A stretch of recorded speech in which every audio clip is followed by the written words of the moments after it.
Hello everyone, GS question paper में आप सभी का स्वागत है।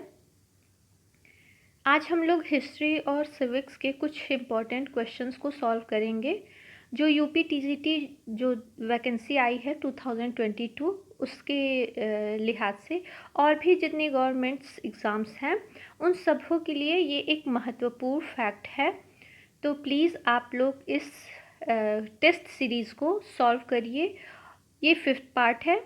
इसके पहले मैंने 4 पार्ट दिए हैं, आप लोग उनमें देखिए मोस्ट इम्पॉर्टेंट क्वेश्चंस जो पिछले साल टीजीटी पीजीटी में पूछे गए हैं वो भी, और उससे रिलेटेड अदर भी जितने क्वेश्चंस हैं वो सभी मैंने इसमें सेलेक्ट किया है। तो प्लीज़ वीडियो को पूरा देखें, और अगर जो मेरा मेहनत अच्छा लगे तो please like share and subscribe भी करें। Thank you. अब हम लोग आगे अपने क्वेश्चंस की तरफ बढ़ते हैं। फर्स्ट क्वेश्चन है हमारा हिस्ट्री से रिलेटेड कि गंगा अवतरण का दृश्य कहाँ पर पत्थरों पर चित्रण किया गया है। यहाँ पर पूछा गया है कि जो गंगा अवतरण का दृश्य है इसका शैल चित्रण कहाँ पर किया गया है। मदुरई में, ऐहोल में, कांचीपुरम में या फिर मामल्लपुरम में। इसका सही आंसर हम लोग देखते हैं। सही आंसर होगा डी ऑप्शन, मामल्लपुरम। मामल्लपुरम जो आज के ज़माने में तमिलनाडु में स्थित है, महाबलीपुरम नाम से विख्यात है, वहाँ पर ये शैल चित्रण हमें देखने को मिलता है। नेक्स्ट क्वेश्चन है हमारा, कांग्रेस के कराची अधिवेशन में मौलिक अधिकार तथा राष्ट्रीय आर्थिक नीति पर प्रस्ताव पारित किया गया। ये एक मोस्ट इम्पॉर्टेंट फैक्ट है, तो आप लोग ध्यान दीजिएगा कि कराची के अधिवेशन में मौलिक अधिकार और राष्ट्रीय आर्थिक नीति पर प्रस्ताव पारित किया गया। कांग्रेस के कराची अधिवेशन की अध्यक्षता किसने की थी।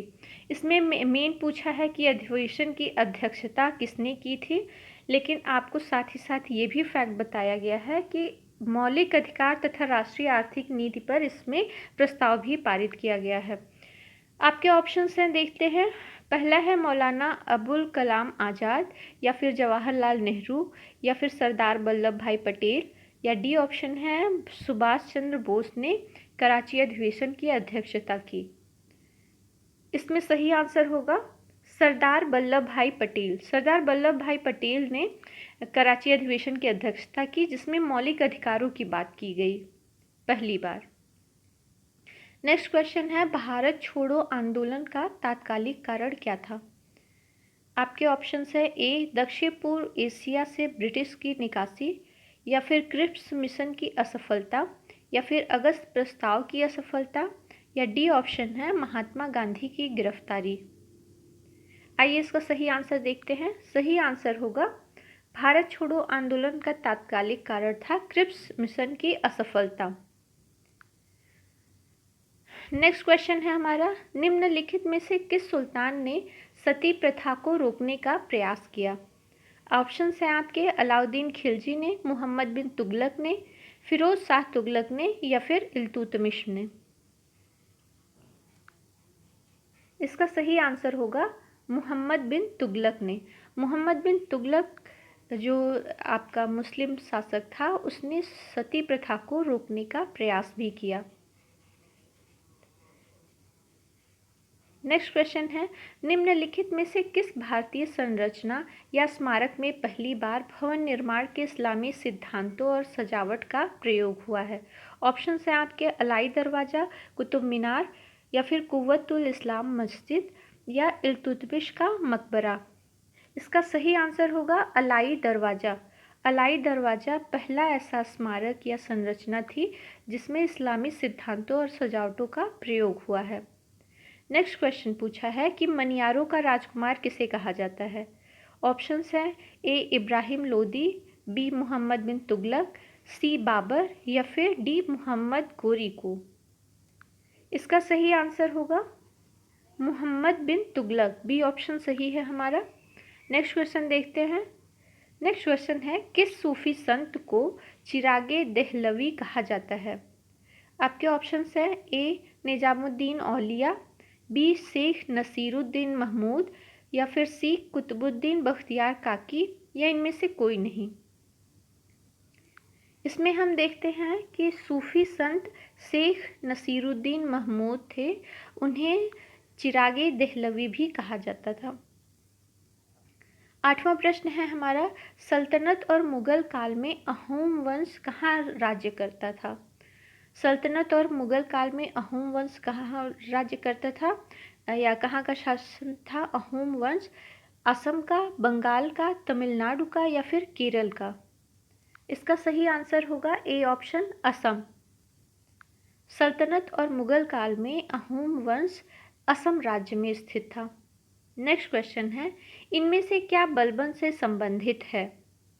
यहाँ पे कुछ दिए गए हैं ऑप्शंस, जैसे कि चालीसा की स्थापना, चालीसा या तुर्कानी चहलगानी जिसको बोलते थे, 40 गुलाम सरदारों का दल, या फिर चांदी के टके और तांबे के जीतल के सिक्के चलाना, या फिर राज्य का दैवीय सिद्धांत या इक्तादारी प्रथा की शुरुआत। इसमें से क्या बलबन से संबंधित है? तो इसका सही आंसर हम लोग देखते हैं। सही आंसर होगा सी ऑप्शन, राज्य का दैवीय सिद्धांत। राज्य का दैवीय सिद्धांत बलबन ने दिया था। नेक्स्ट क्वेश्चन हमारा है, अकबर के समय प्रशासनिक और राजस्व वसूली के लिए कौन सी इकाई थी? सूबा, परगना, ग्राम या इनमें से कोई नहीं? इन सारे ऑप्शंस में देखते हैं, हमारा फर्स्ट ऑप्शन ए सूबा ये सही होगा। परगना उससे छोटी और ग्राम सबसे छोटी इकाई थी। आगे हम लोग देखते हैं 11वां क्वेश्चन, पहली बार किस मुस्लिम राजा ने हज यात्रा राज्य के खर्चे पर करने का ऐलान किया था? अकबर ने, औरंगजेब ने, अलाउद्दीन खिलजी ने या फिर इनमें से कोई नहीं? आपको इसमें बताना है किस मुस्लिम राजा ने हज यात्रा राज्य के खर्चे पर करने का ऐलान किया। तो ऐसा ऐलान किया था ए ऑप्शन, अकबर ने। नेक्स्ट क्वेश्चन है हमारा, हसन निजामी और फख्र ए मुदबिर किस दरबारी के कवि थे? हसन निजामी और फख्र ए मुदबिर है, यहाँ पे थोड़ा सा गलत हो गया है। फख्र ए मुबदिर किस के दरबारी कवि थे? कुतुबुद्दीन ऐबक के, इल्तुतमिश के, बलबन के या फिर अलाउद्दीन खिलजी के? इसका सही ऑप्शन होगा ए ऑप्शन, कुतुबुद्दीन ऐबक। हसन निजामी और फख्र ए मुबदिर कुतुबुद्दीन ऐबक के दरबारी कवि थे। नेक्स्ट क्वेश्चन है हमारा, भारत के संविधान में मताधिकार की आयु कौन से संविधान संशोधन के बाद 21 वर्ष से घटाकर 18 वर्ष कर दी गई थी? आपके ऑप्शंस हैं ए 42वां संविधानिक संशोधन या 45वां संवैधानिक संशोधन या फिर 58 संविधान संशोधन या 61वें संविधान संशोधन के द्वारा। इसमें हमारा सही ऑप्शन होगा डी ऑप्शन, 61वें संवैधानिक संशोधन के द्वारा भारत में मताधिकार की आयु 21 वर्ष से घटा करके 18 वर्ष कर दी गई थी। नेक्स्ट क्वेश्चन देखते हैं। नेक्स्ट क्वेश्चन है, राज्यपाल को हटाने के लिए राष्ट्रपति को किसकी सलाह की आवश्यकता होती है? ए प्रधानमंत्री की या फिर मंत्रिपरिषद की या फिर सी ऑप्शन है लोकसभा अध्यक्ष की या डी ऑप्शन इनमें से कोई नहीं? इसका सही आंसर हम लोग देखते हैं कि राज्यपाल को हटाने के लिए राष्ट्रपति को किसकी सलाह की आवश्यकता पड़ेगी। तो जैसा कि हम लोग को पता है राज्यपाल राष्ट्रपति के प्रसाद पर्यंत काम करता है, तो इसका डी ऑप्शन सही हो जाएगा, इनमें से कोई नहीं। 15वां क्वेश्चन है हम लोग का, दल विरोधी अधिनियम किस प्रधानमंत्री के समय पारित हुआ? आपके ऑप्शंस हैं पीवी नरसिम्हा राव या फिर अटल बिहारी वाजपेयी या राजीव गांधी या फिर इंद्र कुमार गुजराल। आपको बताना है इनमें से दल विरोधी अधिनियम कब पारित हुआ था, किसके समय में? तो ये है ऑप्शन सी, राजीव गांधी। राजीव गांधी के समय ही दल विरोधी अधिनियम पारित हुआ। नेक्स्ट क्वेश्चन है, सुप्रीम कोर्ट के मुख्य न्यायाधीश के रूप में कार्य करने के लिए व्यक्ति को उच्च न्यायालय में कम से कम कितने वर्ष तक कार्य करना चाहिए? तो यहाँ सुप्रीम कोर्ट के मुख्य न्यायाधीश के बारे में पूछा गया है कि उच्च न्यायालय में कम से कम कितने वर्ष तक कार्य किया हुआ होना चाहिए। तो ऑप्शन है आपके ए 10 वर्ष, बी 12 वर्ष, या फिर सी 15 वर्ष, या फिर डी 20 वर्ष। सही ऑप्शन होगा ए 10 वर्ष। नेक्स्ट क्वेश्चन है, निम्नलिखित में से कौन सी भाषा संविधान की 8वीं अनुसूची में नहीं है? ऑप्शंस हैं ए फारसी, बी संस्कृत, सी कश्मीरी और डी नेपाली। इसका सही आंसर होगा ए फारसी। फारसी भाषा संविधान की 8वीं अनुसूची में नहीं है। इसके साथ साथ अंग्रेजी भाषा भी संविधान की 8वीं अनुसूची में नहीं है। नेक्स्ट क्वेश्चन है, क्रिप्स मिशन का उद्देश्य था। आपको यहाँ पे बताना है किस उद्देश्य के साथ क्रिप्स मिशन भारत आया। ऑप्शंस हैं, पहले भारत छोड़ो आंदोलन को रोकना, या भारतीय नेताओं को ब्रिटिश युद्ध प्रयासों के लिए मनाना, या कांग्रेस सदस्यों के इस्तीफे को रोकना, या इनमें से कोई नहीं। यहाँ पर हम देखते हैं इसका सही आंसर होगा भारतीय नेताओं को ब्रिटिश युद्ध प्रयासों के लिए मनाना। जैसा कि आपको पता होगा 1942 में द्वितीय विश्व युद्ध के समय मित्र राष्ट्रों की कमज़ोर हो रही स्थिति के कारण ब्रिटेन पर इस बात का दबाव बढ़ने लगा था कि वह भारत की जनता के साथ न्यायपूर्ण व्यवहार करे और साथ ही साथ भारतीयों का युद्ध में सहयोग प्राप्त करने के लिए बातचीत करे। यहाँ पे स्टैनफोर्ड क्रिप्स थे जिन्होंने 22 मार्च 1942 को भारत पहुंचकर प्रस्ताव प्रस्तुत किया। उसमें 3 या 4 मुख्य शर्तें थीं। जैसे कि पहला शर्त था कि युद्ध के बाद भारत को एक डोमिनियन स्टेट का दर्जा दिया जाएगा, मतलब पूरी तरीके से स्वतंत्रता भारत को नहीं दी जाएगी। साथ ही एक युद्ध के बाद, ना कि युद्ध के पहले, जब युद्ध समाप्त हो जाएगा द्वितीय विश्व युद्ध, उसके बाद एक संविधान निर्मात्री परिषद बनाने की बात की गई थी।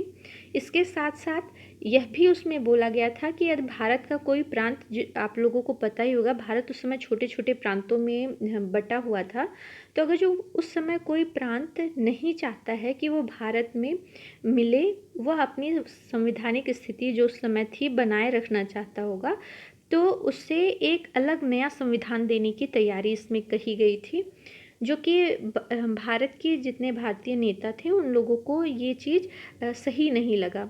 साथ ही साथ इसमें बोला गया था कि जैसा कि मुस्लिम लीग ने प्रस्ताव रखा था कि सांप्रदायिक आधार पर देश का विभाजन किया जाएगा, तो यह भी बात इस मिशन में नहीं माना गया था। इसी के लिए इस क्रिप्स मिशन को 11 अप्रैल 1942 में वापस ले लिया गया था। नेक्स्ट क्वेश्चन है, निम्नलिखित में से कौन सी समिति पिछड़े वर्गों से संबंधित है? ऑप्शंस हैं आपके, राजमन्नार समिति, सरकारिया समिति, काका कालेकर समिति, रंगराजन समिति। इसका सही ऑप्शन होगा सी ऑप्शन, काका कालेकर समिति। काका कालेकर समिति पिछड़े वर्गों से संबंधित सबसे पहली बनी हुई समिति थी, और काका कालेकर आपको जैसा पता ही होगा एक बहुत ही अच्छे साहित्यकार भी थे। नेक्स्ट क्वेश्चन है, भारतीय संविधान में समवर्ती सूची का प्रावधान किस देश के संविधान से लिया गया है? ऑप्शंस हैं ए ऑस्ट्रेलिया, सॉरी यहाँ पे थोड़ा सा मिस्टेक हो गया है, ऑस्ट्रेलिया है, फिर बी यूके, सी यूएसए, या फिर डी फ्रांस के संविधान से। तो इसका सही आंसर होगा ए ऑस्ट्रेलिया के संविधान से भारत में समवर्ती सूची का प्रावधान लिया गया है। यहाँ पर इसका थोड़ा डिटेल भी दिया गया। प्रस्तावना की भाषा वो भी ऑस्ट्रेलिया के संविधान से, समवर्ती सूची का प्रावधान ऑस्ट्रेलिया के संविधान से, साथ ही साथ केंद्र एवं राज्य के बीच संबंध तथा शक्तियों का विभाजन यह भी ऑस्ट्रेलिया के ही संविधान से लिया गया है। इसके साथ साथ व्यापार, वाणिज्य और संसद के दोनों सदनों की जो संयुक्त बैठक होती है यह भी ऑस्ट्रेलिया के ही संविधान से लिया गया है। नेक्स्ट क्वेश्चन है, 21वां क्वेश्चन है हमारा कि 21वें संवैधानिक संशोधन द्वारा सबसे पहले कौन सी क्षेत्रीय भाषा शामिल की गई? ऑप्शंस हैं आपके, ए उड़िया, बी कश्मीरी, सी सिंधी या असमी। आपको बताना है कि 21वें संविधान संशोधन द्वारा सबसे पहला कौन सा क्षेत्रीय भाषा शामिल किया गया। तो सबसे पहला इसका सही आंसर होगा सिंधी भाषा, सी ऑप्शन। सिंधी भाषा को सबसे पहले संविधान के द्वारा क्षेत्रीय भाषा के रूप में सम्मिलित किया गया। 22वां क्वेश्चन है कि संविधान में उपराष्ट्रपति के पद का प्रावधान किस देश के संविधान से ग्रहण किया गया है? ऑप्शंस हैं ऑस्ट्रेलिया के संविधान से, चीन के संविधान से, अमेरिका के संविधान से या फिर जापान के संविधान से। इसका सही आंसर होगा सी ऑप्शन, अमेरिका के संविधान से लिया गया है भारत में उपराष्ट्रपति के पद का प्रावधान। 23वां क्वेश्चन है हम लोग का, किस उपराष्ट्रपति के जन्म दिवस को शिक्षक दिवस के रूप में मनाया जाता है? ऑप्शंस हैं मोहम्मद हिदायतुल्लाह, डॉक्टर सर्वपल्ली राधाकृष्णन, जाकिर हुसैन या फिर वीवी गिरी। इसका सही आंसर होगा डॉक्टर सर्वपल्ली राधाकृष्णन। इन्हीं के जन्म दिवस को शिक्षक दिवस के रूप में भी मनाया जाता है। आज के क्वेश्चंस यहीं पे समाप्त होते हैं और आप सभी लोग आई होप अच्छा कर रहे होंगे। जम के मेहनत कीजिए, बार बार ये वैकेंसीज़ नहीं आती हैं तो, और इन सब में हेल्प करने के लिए मैं हूँ, जो पुराने से पुराने क्वेश्चंस को भी ढूंढ करके या फिर उससे रिलेटेड जो इम्पोर्टेंट होंगे एग्ज़ाम के लिए आपके, उससे आपके सामने ले आऊँगी। आप वीडियो देखिए पूरी तरीके से और इसके साथ साथ इससे रिलेटेड नोट्स बनाने की कोशिश करिए। वीडियो अच्छा लगे तो प्लीज़ लाइक, शेयर और सब्सक्राइब कीजिए। Bye bye, thank you.